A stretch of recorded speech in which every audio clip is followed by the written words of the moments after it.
It all starts with a single, massive entity, a financial behemoth that underpins the entire royal enterprise. It's an organisation that owns everything from London's famous Regent Street to most of the UK's seabed, and yet the king doesn't technically own it.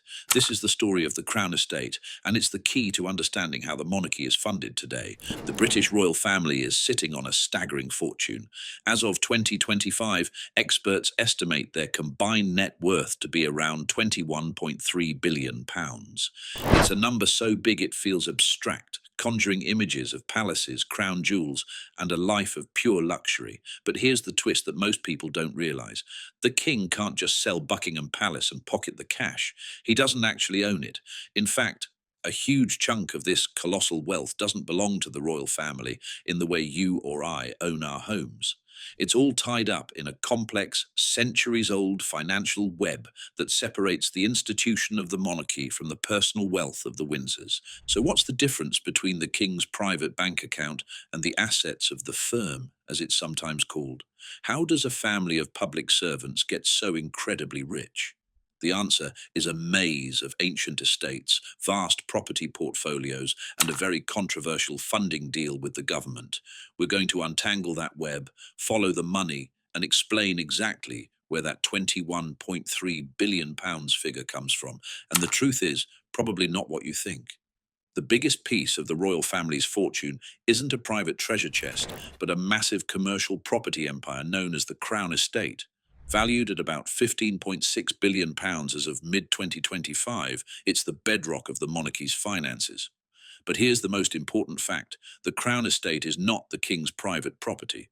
He can't sell its assets for personal gain, and its profits don't go directly into his bank account. Instead, it's an independent commercial business run by a board with a portfolio that's as diverse as it is valuable. So, what's in this £15.6 billion portfolio? A lot more than a few old castles.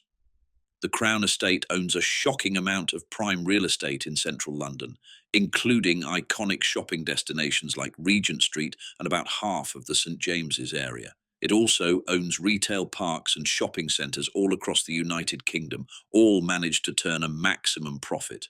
Beyond the cities, the Crown Estate's reach extends into the countryside, controlling around 1,960,000 acres of farmland and forests. But maybe its most surprising and profitable asset is offshore. The Crown Estate owns nearly all of the seabed out to 12 nautical miles from the UK coast. For centuries, this was a pretty boring asset. But with the 21st century boom in renewable energy, it has become an absolute goldmine. The estate leases these seabed plots to energy companies for huge offshore wind farms, generating enormous revenues. In its 2024 to 2025 fiscal year, profits hit a record-breaking £1.1 billion, mostly thanks to this offshore wind boom. This whole arrangement, where the monarch gives up the profits from the kingdom's assets, goes back to 1760. King George III, who was drowning in debt, struck a deal with Parliament. He surrendered the income from Crown lands to the Treasury. In return, he and all future monarchs would get a fixed annual payment to cover the costs of being royal. This deal fundamentally separated the king's personal money from the wealth of the crown as an institution. For over 250 years, that system stayed in place. Then, in 2012, it was replaced by the sovereign grant.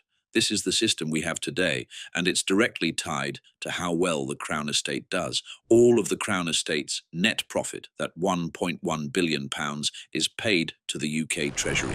The Treasury then gives a percentage of that profit back to the King to fund the royal family's official duties. The formula is what causes so much debate. For years, the grant was 25% of the Crown Estate's profits.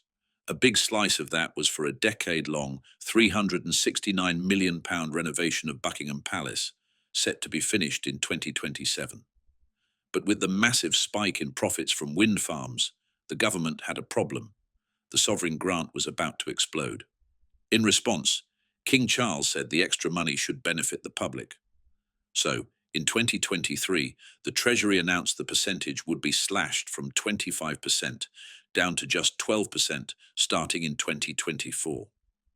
Even with the cut, the profits are so big that the grant is still enormous. For the 2025 to 26 financial year, the sovereign grant is set to be £132 million, a staggering 53% increase from the previous year's £86.3 million. This huge pay raise has, not surprisingly, sparked fierce criticism from anti-monarchy groups, who call it scandalous when many people are struggling financially. So, what does £132 million actually pay for? It's strictly for official work, not the King's personal shopping. This includes maintaining palaces like Buckingham Palace and Windsor Castle, paying hundreds of staff members, covering official travel, and funding events like state banquets. A huge chunk of the 2025 grant, around £60 million, is still going toward the Buckingham Palace renovations. This brings us to a tricky question. Is the sovereign grant taxpayers' money? Supporters of the monarchy say no. They argue it's just a slice of the profits from an estate the monarchy handed over in 1760. Since the total profit is way more than the grant, they say the royal family actually makes money for the UK. Critics, however, say that's just playing with words. The Crown Estate is a state asset, so its profits are public funds. Any money given to the royals is a public subsidy that could have gone to schools or hospitals. Whichever side you're on, one thing is clear. The Crown Estate funds the public-facing side of royalty. It's a profit machine for the pomp and circumstance, but it is not the King's personal piggy bank. For that, we have to look at two ancient, mysterious and very profitable estates. Beyond the public funding of the sovereign grant are the two great landed estates that provide private incomes for the monarch and the heir, the Duchy of Lancaster and the Duchy of Cornwall. These aren't government bodies, they are ancient private estates whose profits have bankrolled the royals' private lives for centuries, operating under some very old-fashioned rules. First up, the Duchy of Lancaster. This is the personal estate of the reigning monarch. When he became king, Charles III automatically became the Duke of Lancaster, giving him control of this £679 million portfolio. For the king, it delivered a profit of £24.4 million last year. The duchy owns over 18,000 hectares of land, including farms, homes, and commercial properties.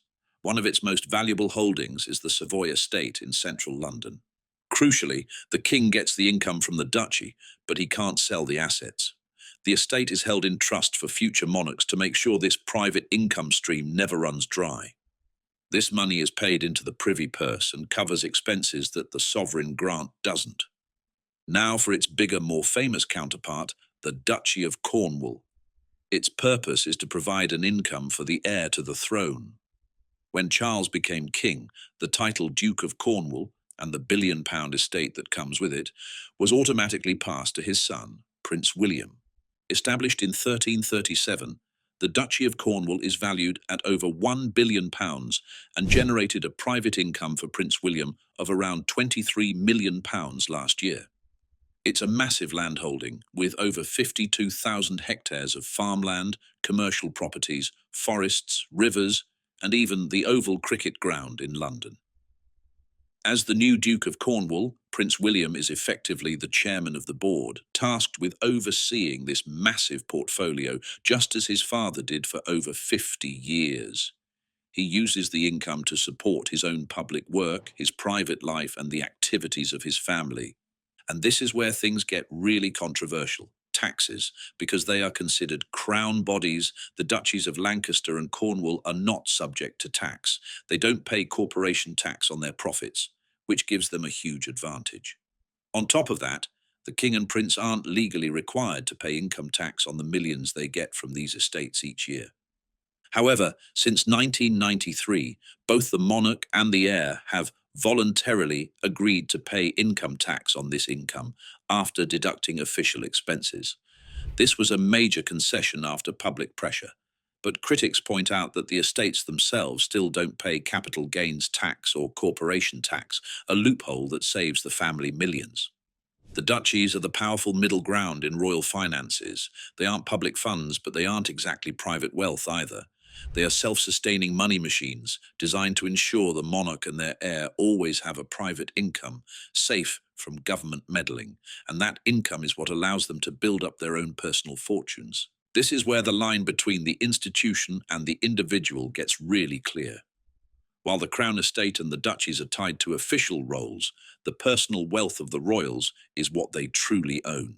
It's their private property, their investments, their collections, things they can actually sell. And at the top of this pyramid sits King Charles III. According to the 2025 Sunday Times Rich List, King Charles III's personal net worth is estimated at a massive £772 million. This figure has jumped dramatically since he took the throne, making him significantly richer than his mother, Queen Elizabeth II, whose fortune was around £330 million. So where did all this money come from? This surge reflects a difference in philosophy between mother and son. Queen Elizabeth II, shaped by the rationing of World War II, was famously frugal with a make do and mend attitude that saw her re-wearing outfits and saving wrapping paper. Her approach to the royal fortune was one of a careful custodian, preserving it for the next generation. King Charles, while also known for his personal frugality, took a more active entrepreneurial role. During his 50 years as Prince of Wales, he transformed the Duchy of Cornwall, professionally managing it to boost its annual profits by over 42% between 2011 and 2022, saving and shrewdly investing much of the income. But the biggest boost to his wealth was his inheritance from Queen Elizabeth II. She passed her vast personal fortune directly to him. This wasn't just cash, it was a huge investment portfolio of British stocks, an extensive private art collection, jewels, and a stable of racehorses worth at least £27 million. And this inheritance came with the ultimate privilege, a complete exemption from inheritance tax. Normally in the UK, an estate this size would face a 40% tax, but a 1993 deal with the government exempts assets passed from one monarch to the next. The official reason is to prevent the monarchy's wealth from being salami sliced away, but critics call it a profoundly unfair advantage that lets the family hoard wealth in a way no one else can. The most famous symbols of this private wealth are the two estates the king personally owns, Balmoral Castle in Scotland and Sandringham House in Norfolk. Unlike Buckingham Palace, these are the king's private homes passed down from his mother. Their combined value is estimated at around £557 million. Next in line is Prince William. His personal wealth is estimated at over £1 billion, but almost all of that is the value of the Duchy of Cornwall, which he can't sell. His personal liquid wealth comes from an inheritance of around £10 million from his mother, Princess Diana, and more from his great-grandmother, the Queen Mother. That inherited cash, plus his savings, forms his private fortune. And what about Prince Harry and Meghan Markle? Since moving to California, their net worth is estimated to be around £50 million. This fortune is a mix of Harry's inheritance, but it's now being quickly grown by their own commercial deals with giants like Netflix and Spotify, and Prince Harry's multi-million-dollar book deal. They are on a totally different path, leveraging their brand outside the monarchy's traditional structures. The wealth of other royals, like Princess Anne and Prince Edward, is much smaller, mostly supported by an allowance from the king to cover their official duties. Their fortunes are in the tens of millions, not the hundreds of millions or billions of the senior royals. This private wealth, built on inheritance, investment, and unique tax breaks, is the final piece of the puzzle. The staggering wealth of the royal family isn't just a story of grand estates, it's also a story of secrecy, privilege, and controversy. The biggest issue is, without a doubt, their unique tax status.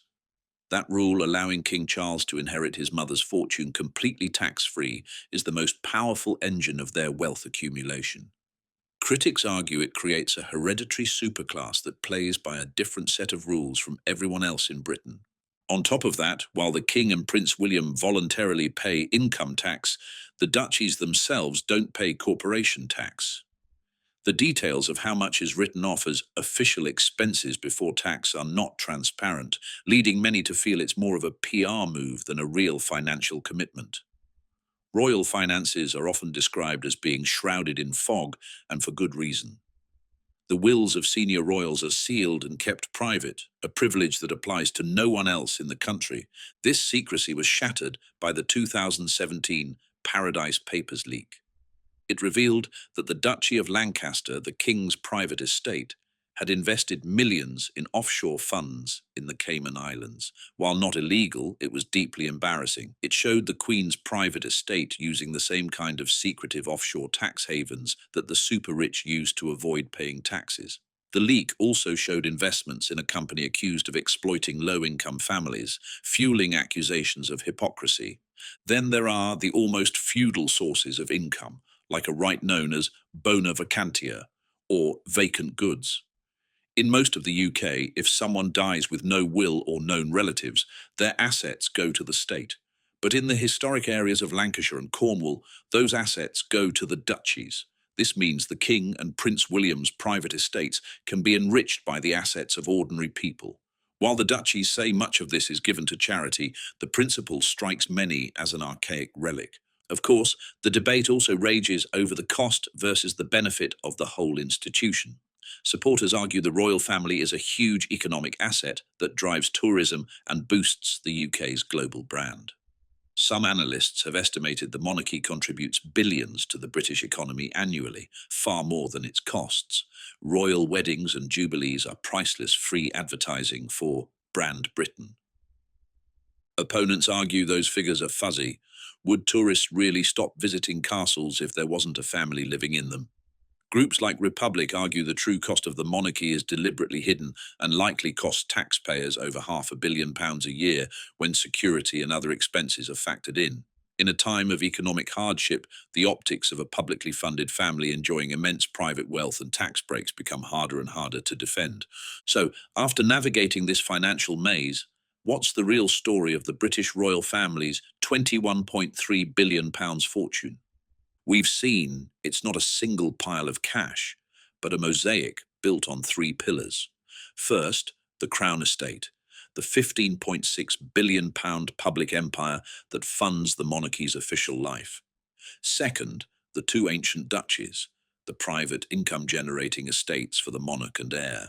And third, the personal wealth of the royals themselves, a fortune made possible by inheritance and the single biggest financial advantage they have, the sovereign-to-sovereign inheritance tax exemption. The key thing to understand is the difference between the wealth of the institution and the wealth of the individuals. King Charles presides over a £21.3 billion enterprise, but his own personal fortune is a fraction of that. He is both a public servant, funded by an ancient deal with the state, and a private multimillionaire who benefits from privileges no one else gets. The financial system that supports the House of Windsor is a masterclass in endurance, designed over centuries to preserve wealth and power. It has adapted, embracing corporate structures and even voluntary taxes, but it remains rooted in feudal tradition and shielded by secrecy. If you found this breakdown insightful, be sure to subscribe and hit the notification bell for more deep dives into the hidden finances of the world's most powerful institutions. And now, a question for you. After everything we've uncovered, the public funding, the private duchies, and the tax exemptions, do you think the royal family's financial arrangement is fair for the 21st century? Is it an outdated system of privilege or a net benefit for the UK?